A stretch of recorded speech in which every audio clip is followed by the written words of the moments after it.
बंगाल में बदली सरकार के साथ फैसलों की रफ्तार भी बदल गई है। जो काम पिछले कई सालों से पेंडिंग थे वो अब मात्र 2 हफ्तों के अंदर ही हो गए। बंगाल में भारत के नक्शे पर एक छोटा सा हिस्सा ऐसा है जिसे देश की रणनीतिक जीवन रेखा कहा जाता है, लेकिन ममता सरकार में इसको लेकर अक्सर सवाल उठते थे। इसे हम चिकन नेक या सिलीगुड़ी कॉरिडोर के नाम से जानते हैं।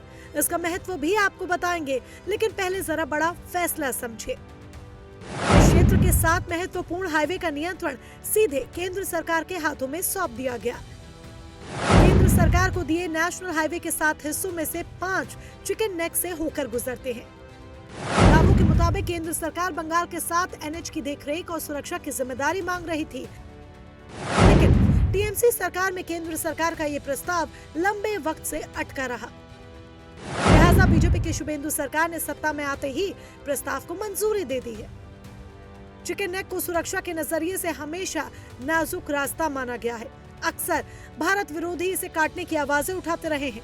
लिहाजा रक्षा और राष्ट्रीय सुरक्षा के एजेंडे पर चलने वाली बीजेपी ने बंगाल में सरकार बदलते ही पहले से जुड़ा अहम और बड़ा फैसला लिया। यहाँ से जुड़े नेशनल हाईवेज की कमान केंद्र सरकार को सौंपी गई।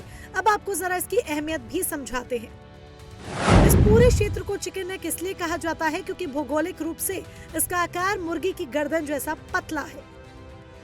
पश्चिम बंगाल के उत्तरी हिस्से में दार्जिलिंग और जलपाईगुड़ी के पास स्थित है। 60 किलोमीटर लंबा इलाके का सबसे संकरे हिस्से में सिर्फ 20 से 22 किलोमीटर चौड़ा है। आकार में छोटा होने के बावजूद ये भारत का सबसे संवेदनशील भूभाग माना जाता है। इसके बॉर्डर तीनों देशों नेपाल, भूटान, बांग्लादेश से जुड़ते हैं। चिकन नेक को सिलीगुड़ी कॉरिडोर भी कहा जाता है। नॉर्थ ईस्ट के 8 राज्यों का संपर्क सीधा देश के अन्य राज्यों से जोड़ता है। इस कॉरिडोर के एक छोर पर सिक्किम है, जिससे चीन की सीमा जुड़ती है। नॉर्थ ईस्ट में डिफेंस के साजो सामान पहुंचाने, बिजनेस, टूरिज्म के लिए भी बेहद महत्वपूर्ण है। चिकन नेक देश के लिए महत्वपूर्ण है क्योंकि भौगोलिक नजरिए से ये गलियारा भारत के लिए रीढ़ की हड्डी की तरह है।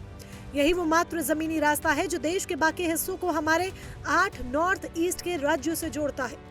यहाँ से गुजरने वाली मुख्य रेल लाइंस और नेशनल हाईवे ही इन राज्यों तक पहुँचने का एकमात्र जरिया है।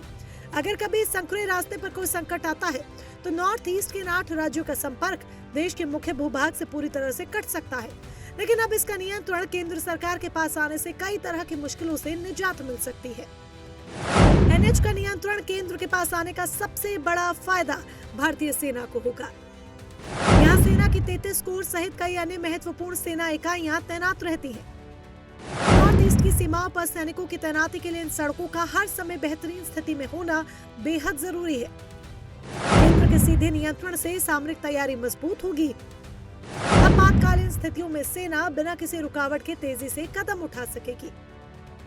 दूसरा बड़ा फायदा ये होगा कि अभी तक किसी भी काम को लेकर केंद्र और राज्य सरकार में मतभेद के कारण सहमति नहीं बन पाती थी, उसका समाधान निकलेगा।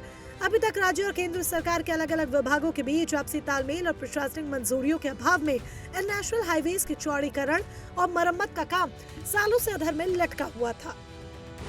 अब NH10 और NH55 जैसे महत्वपूर्ण सड़क जो कि सिक्किम और दार्जिलिंग को जोड़ते हैं, अक्सर भूस्खलन और खराब रखरखाव की वजह से प्रभावित रहते थे। अब NHAI सीधे तौर पर इन सड़कों का जिम्मा संभालेगी, जिससे फंड की कमी या फाइलों के अटके रहने जैसी समस्याएं खत्म हो जाएंगी।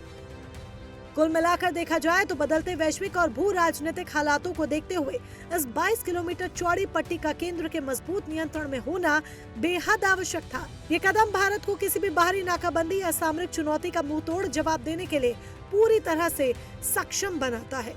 Bureau report, prime news.